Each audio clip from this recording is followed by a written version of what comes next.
आज हम बात करेंगे भगवान विष्णु के 7वें अवतार राम अवतार की। नमस्कार, मेरे इस चैनल द गोल्डन थॉट्स में सभी का स्वागत है। चैत्र मास की शुक्ल पक्ष की नवमी को रामनवमी का त्यौहार मनाया जाता है। इस दिन प्रभु श्री राम का जन्म हुआ था। प्रभु श्री राम भगवान विष्णु के 7वें अवतार हैं।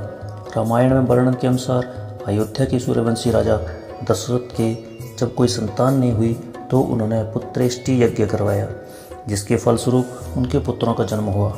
राम का जन्म सूर्य के आशीर्वाद से देवी कौशल्य के गर्भ से अयोध्या में हुआ। भरत का जन्म वायु के आशीर्वाद से, लक्ष्मण का जन्म यमराज तथा शत्रुघ्न का जन्म इंद्र के आशीर्वाद से हुआ। राम चारों भाइयों में से सबसे बड़े थे तथा अपनी बहन से छोटे थे। भगवान राम की बड़ी बहन शांता थी। चारों भाइयों ने गुरु वशिष्ठ से शस्त्र और शास्त्र की शिक्षा प्राप्त की। एक दिन ऋषि विश्वामित्र राक्षसों के आतंक से पीड़ित होकर राजा दशरथ के पास गए और राम और लक्ष्मण के साथ ले जाने की इच्छा उनके सामने रखी। दोनों भाई पिताजी की आज्ञा से ऋषि विश्वामित्र के साथ गए। राम और लक्ष्मण ने मिलकर तपोवन के सारे राक्षसों को मार दिया। उसके बाद ऋषि विश्वामित्र को राजा जनक की पुत्री सीता के स्वयंवर का आमंत्रण मिला। विश्वामित्र सीता स्वयंवर में राम और लक्ष्मण को भी साथ ले गए। स्वयंवर प्रतियोगिता में जो भी शिव धनुष को उठाकर तोड़ देगा उससे सीता का विवाह होगा। यह सुनकर सभी राजा एक के बाद एक धनुष उठाने आए, मगर धनुष हिला तक नहीं। यह देखकर राजा जनक चिंतित हो गए। उसी समय ऋषि विश्वामित्र के आदेश से श्री राम धनुष के पास गए और प्रणाम करके धनुष को उठाया और तोड़ दिया। सीता के साथ उनका विवाह हो गया। शिव धनुष के टूटते ही परशुराम क्रोधित होकर वहां पहुंचे, लेकिन जब उन्होंने श्री राम को देखा तो उनका क्रोध शांत हो गया। कुछ दिनों बाद राजा दशरथ ने राम को राजा बनाने का निर्णय लिया, लेकिन मंथरा जो कैकेयी की दासी थी उसने कैकेयी के मन में राम के प्रति विष भर दिया था। राजा दशरथ ने कैकेयी को 2 वचन दिए थे, तो कैकेयी ने वो वचन निभाने को कहा। कैकेयी ने पहला वचन मांगा कि भरत को राजा बनाया जाए और राम को 14 वर्ष का वनवास दिया जाए। पिताजी के वचन के लिए श्री राम वन में जाने के लिए तैयार हो गए। उनके साथ माता सीता और लक्ष्मण भी जाने के लिए तैयार हो गए। राम के वनवास जाते ही राजा दशरथ ने पुत्र वियोग में प्राण त्याग दिए। इस समय भरत और शत्रुघ्न निहाल में थे।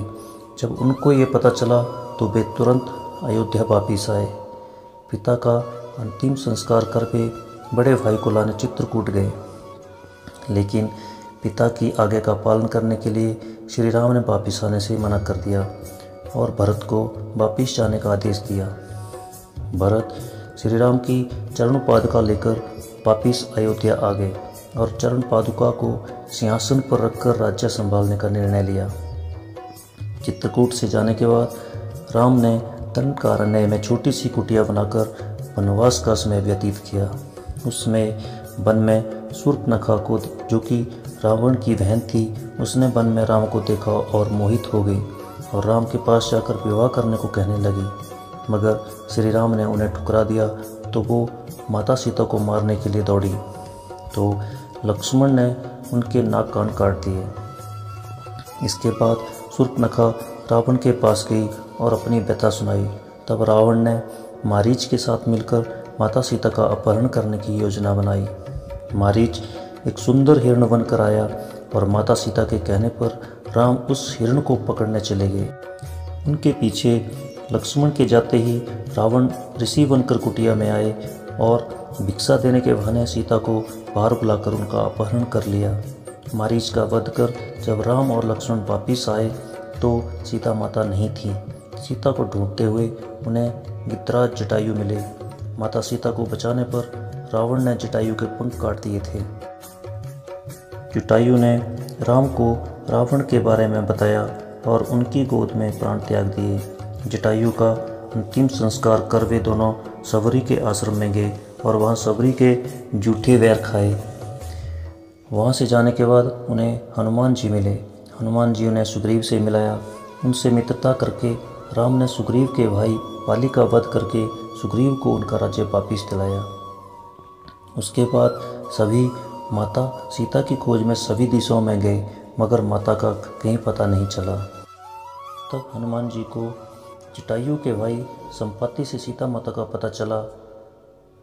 तब हनुमान जी समुद्र पार करके लंका में जाकर सीता माँ से मिले और उनको श्री राम की निशानी देकर फिर रावण की लंका को जलाकर वहाँ से वापिस श्री राम के पास आ गए और उनको माँ सीता के बारे में बताया। माँ सीता का पता चलते ही राम भालू और वानर सेना के साथ समुद्र का सेतु बनाकर लंका पहुँचे। रावण का भाई विभीषण जो श्री राम का भक्त था, उसने रावण का साथ न देकर श्री राम का साथ दिया। राम और रावण के युद्ध में रावण ने अपने भाई कुंभकर्ण, पुत्र इंद्रजीत और समस्त राक्षस सेना को खो दिया। राम और रावण के अंतिम युद्ध में जब विभीषण ने श्री राम को रावण की अमरता का राज बताया, तब रावण की मृत्यु हुई। रावण की मृत्यु के बाद श्री राम ने विभीषण को लंका का राजा बनाया और सीता माता को मुक्त कराया। उसके बाद श्री राम सीता और लक्ष्मण के साथ पुष्पक विमान से अयोध्या वापिस लौट गए। उन्होंने बहुत अच्छा शासन किया, इसलिए लोग आज भी अच्छे शासन को राम राज्य की उपमा देते हैं। जय श्री राम।